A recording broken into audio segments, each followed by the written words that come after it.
برام خدا سلام به خبرهای این ساعت از رسانه ماندگار خوش آمدید. در نخست سرخط خبرها: تورنمنت جام اخپلواک با قهرمانی یاران عطایی و نایب قهرمانی شهید مزاری دایکنجی پایان یافت و رونالدو پس از دریافت جایزه کلوب ساکر تا رسیدن به رکورد 1000 گل به فوتبال ادامه می‌دهد.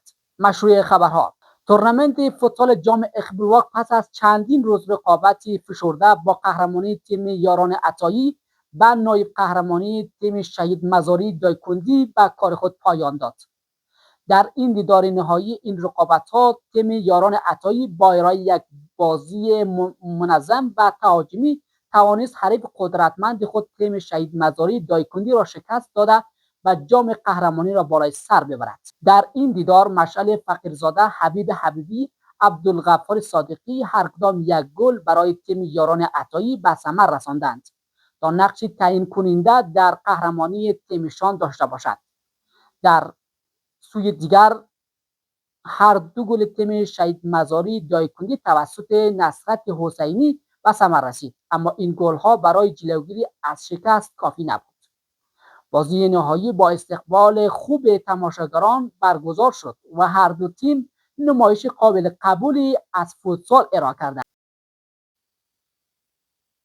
تورنمنت جام اخپلواک با حضور تیم‌های مطرح فوتسال برگزار شد و هدف آن رشد فوتسال، ایجاد رقابت سالم و شناسایی استعدادهای برتر این رشته ورزشی بود. این رقابت‌ها فرصت مناسبی برای بازیکنان جوان فراهم کرد تا توانایی‌های خود را در سطح بالاتر به نمایش بگذارند و نقش مهمی در پایه‌های فوتسال منطقه ایفا کنند.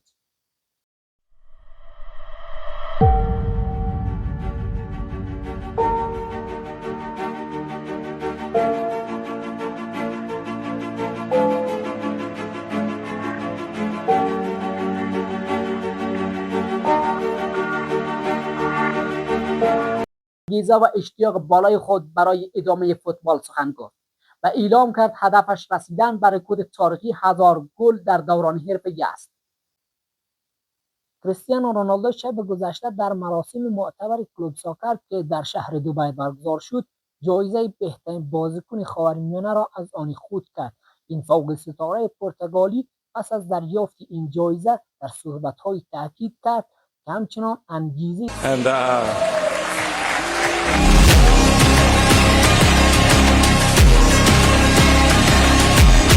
رونالدو با سالها حضور در سطح اول فوتبال جهان و بازی در تیم‌هایی چون اسپورتینگ لیسبون، منچستر یونایتد، رئال مادرید، یوونتوس و اکنون در فوتبال خاورمیانه یکی از پرافتخارترین بازیکنان تاریخ فوتبال محسوب می‌شود. او تا اکنون صدها گل در رقابت‌های باشگاهی و ملی به ثمر رسانیده و رکوردهای بیشماری را به نام خود ثبت کرده است.